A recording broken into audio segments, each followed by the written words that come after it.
Okay, so I decided to give a little update of the situation here in my place.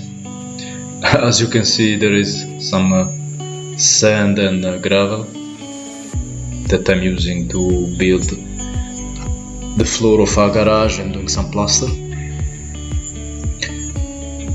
And I bought some pipes that are going to connect the wastewater of the toilets and the kitchen to that little pond that I built, the one with those bananas. This is a pineapple tree,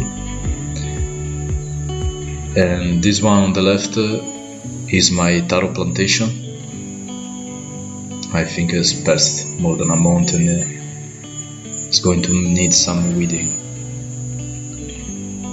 So this is the pond with the 12 banana trees and the eucalyptus trunk in it. The water is not holding, I have to fill it every few days. And I didn't have time to take off all the bark from the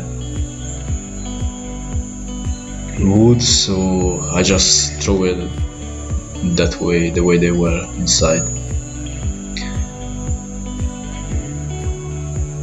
But it seems they are sinking, so I assume they are absorbing water. You see how luxurious is the vegetation here, the sweet potato and taro and banana.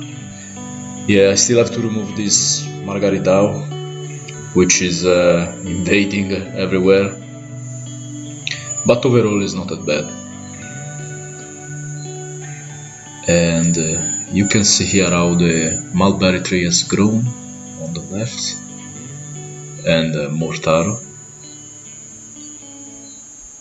And yeah, so basically the sweet potato here on the left become like a carpet, you can see. So it's pretty good because it doesn't allow much weeds to grow. It shades everything, but it can be a little bit hard to control. So you can see me here, I'm moving out some vines from the sweet potato for them to don't come in the taro bed.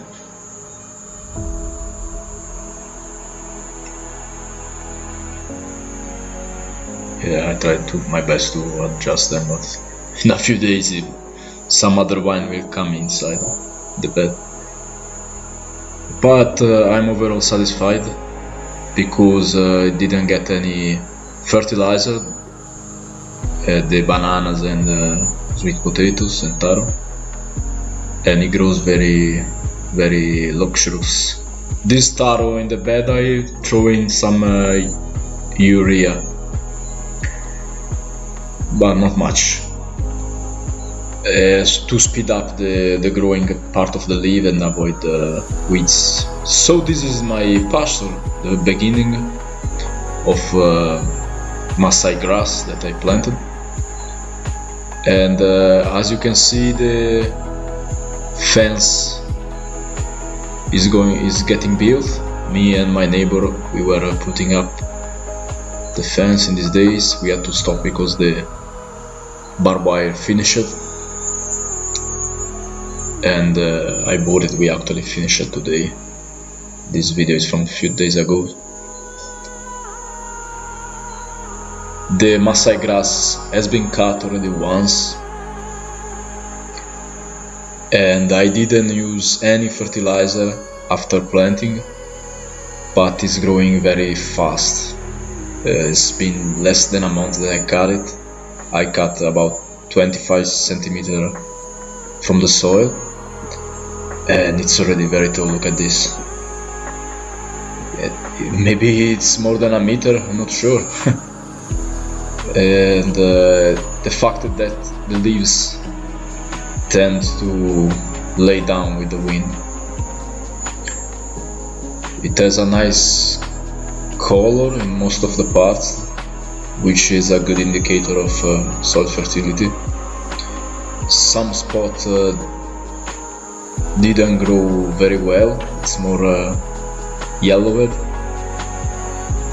and in other spots it didn't sprouted at all. So I'm just leaving it as it is with some natural grass. This is the famous natural swimming pool. As you can see, it started to collect some rainwater.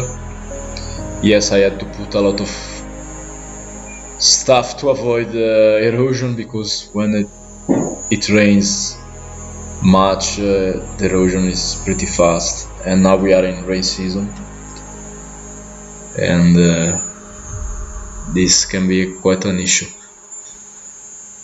The soil settled a bit, so it was taller. Before it was maybe on this mark of the tree, on this scare of the tree, and then it just dropped maybe a couple of pounds. It compacted by itself with rain and just the weight of the soil. There were a moringa tree here, and it died. Didn't like the soil on its trunk, so I'm gonna remove it.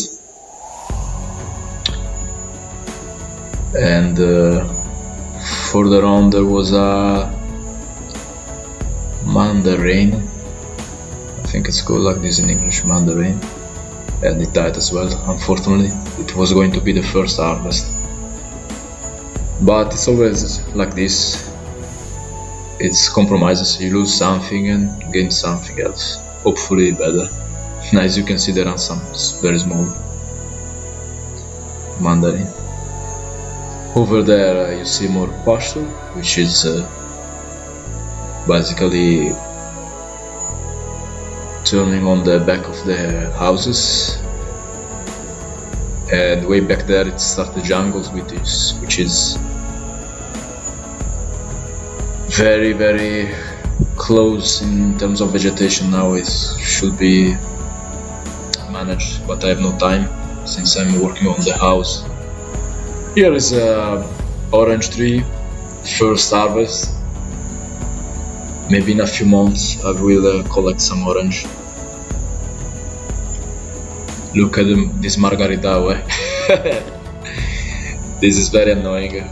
You need to uproot it. Luckily it's very soft, the root. It's easy to remove it. Here was some more pasture, one banana tree left there, but it seems it's going to give some banana maybe. This part on the right has to be managed. Oh my god, it's very overgrown, the weed. Maybe towards the end of the rain season I'm going to take a few days to cut everything. And here start the banana plantation that I filmed in the other video, where I planted the 66 bananas trees, Prata variety mostly, which is a Brazilian variety, and the pumpkin is growing pretty wild. If you watched that video, I intercropped the banana and pumpkin. Also the mucuna preta, this one that looks like a bean, is growing, but yes, you have to be careful, because you will see here now it tends to suffocate other plants. Ah, look, this is amendoim forageiro. You can see here mucuna preta is suffocating with its vine the new banana leaf that is coming out. So I think in the next days I'm going to manage this banana plantation. Banana plants have a very nice deep green color, good sign. Probably the roots are reaching the bottom of the hole that I digged, where the castor cake was placed, which is a very rich source of organic nitrogen, let's call it like this. And well, all the other fertilizer that I put. So the taioba is not so established. You see the elephant hair plant on the side of the banana. Pumpkin. Ah, look at this. This is one of the first flowers of the pumpkin. Yeah, good sign. There are some local stingless bee inside the flower, pollinating. And yes, the objective here as well is to create a deep ground cover of pumpkin vines and the mucuna preta, which should suffocate the weeds. The weeds are coming out anyway. I mean, various type of grasses.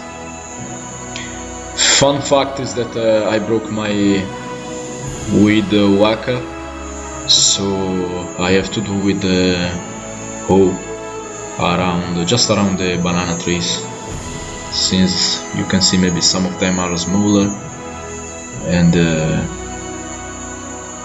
I want to give them some advantage over the weeds to grow. Yes, that was a quick overview of the last work I did.